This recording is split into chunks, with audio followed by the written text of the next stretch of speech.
Journée mondiale du bégaiement. On en parle aujourd'hui sur Alsace 20. Ça concerne près d'1% de la population en France. Nous sommes avec Marie-Pascale Dibol. Vous êtes orthophoniste. Vous êtes un ancien bègue, vous, Rémi Lyon. On peut dire comme ça, ancien bègue? Non, on peut dire que je suis toujours bègue. Voilà, aujourd'hui, c'est encore difficile. C'est encore difficile, mais disons que j'ai grandi avec ça, donc je suis resté comme je suis.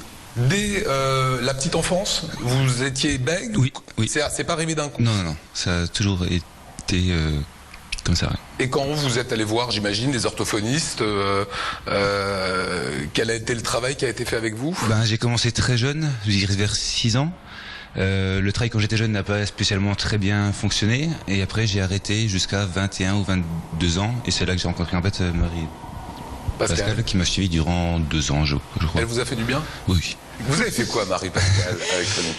Rémi, d'abord, est un monsieur extrêmement sympathique. Donc ça, on n'en doute pas. Voilà. Donc, on crée avec la personne, en fait, un peu du sur-mesure, c'est-à-dire qu'est-ce que cette personne a déjà comme qualité humaine dans ses relations sociales, dans son dynamisme. Et c'est un moment très opportun pour entamer une thérapie parce qu'on voit tout ce que la personne a déjà et tout ce qui l'encombre dans le bégaiement. C'est un handicap, le bégaiement, pour vous?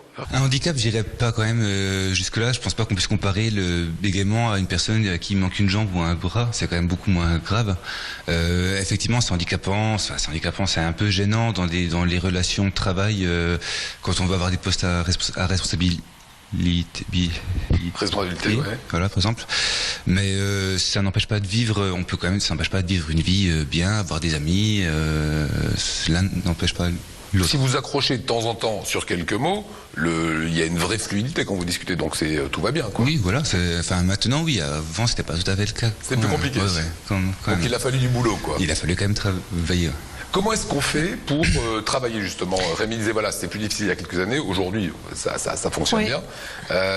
On travaille sur quoi en fait? On travaille sur 2 axes vraiment thérapeutiques. Un, tout ce qui est de l'ordre de la relation humaine, l'affirmation de soi, l'estime de soi, les habiletés sociales de la communication. Ça veut dire ça? Ça, c'est quelque chose qui se crée ensemble. On observe un petit peu comment ça se passe quand ça se passe bien. Et puis, du point de vue du bégaiement, c'est vraiment un trouble qu'il faut traiter en tant que tel. Le principe, c'est une tension va entraîner une cascade de bégayage. Et donc, il va falloir repérer immédiatement cette tension et apprendre à la relâcher. Voilà. Vous savez, vous, quand il y a cette tension qu'évoque Marie-Pascale? J'ai appris à le voir, en fait. Avant, j'étais pas capable de la sentir, ni même de la prévenir. Maintenant, en me surveillant, en fait, je suis capable de le voir et de le sentir avant. Mais bon, je le fais pas tout le temps parce que ça demande quand même des efforts en permanence. Et quand on discute, le but c'est d'avoir une discussion c'est un échange entre plusieurs personnes. Donc si on passe notre temps à réfléchir à ce qu'on va dire et à la manière dont on va le dire, ça casse un petit peu la spontanéité. La spontanéité. Mais par exemple, vous avez un rendez-vous galant où vous êtes sur un plateau de télévision comme ça, qui sont des choses pas banales, voilà, qui demandent à être au meilleur de sa forme pour un rendez-vous galant. Ou pour un plateau, est-ce que ça crée un stress? Est-ce que vous cogitez avant en vous disant mince, je risque de bégayer? Je dirais que les caméras procurent plus de stress qu'un rendez-vous quand même. Bon, on fera ça la prochaine fois. D'accord. Est-ce qu'on sait pourquoi on est bègue de naissance ou est-ce qu'on sait pourquoi on le devient d'un coup? Alors on est quasiment sûr à l'heure actuelle qu'il y a une prédisposition, c'est-à-dire au niveau neurologique. D'abord on va retrouver... Prédisposition, ça veut dire quoi? C'est-à-dire que toute personne ne peut pas se mettre à bégayer. Alors on retrouve des facteurs héréditaires, c'est-à-dire que dans une famille on peut retrouver des personnes qui bégaient. Par exemple dans le discours d'un roi ça n'a pas été tellement dit, mais Georges VI avait un frère aussi qui bégayait et son père qui était peut-être très autoritaire, et on va parler du prince Charles, vous voyez, voilà. Donc il peut y avoir des lignées, ça c'est important à savoir, pas toujours. On peut le retrouver aussi assez souvent dans la précocité intellectuelle de l'enfant, avec un petit peu des troubles attentionnels, des petites choses qui sont associées. Ensuite, il peut y avoir évidemment des bégaiements neurologiques qui sont liés à des accidents, des choses, mais à ce moment-là, le bégaiement est persistant. Alors que, autrement, l'affluence, une des caractéristiques du bégaiement, c'est que c'est un trouble fluctuant. C'est-à-dire qu'il y a des moments où on bégaye et des moments où on bégaye pas. Et puis puis, une chose qui est assez courante et que je mimétise sur Rémi, c'est le débit de parole qui s'accélère.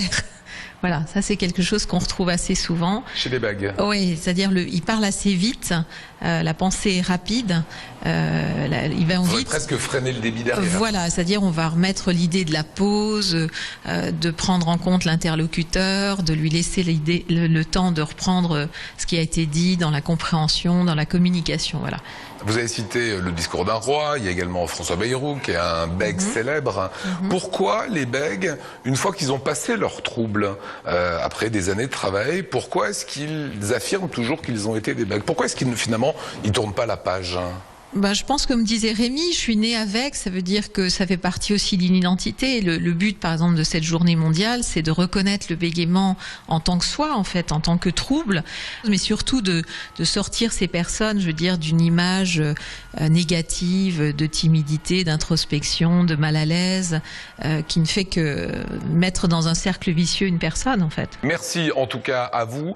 Voici cette affiche que vous pouvez voir un petit peu partout. Je vous renvoie sur le site internet pour avoir davantage d'informations.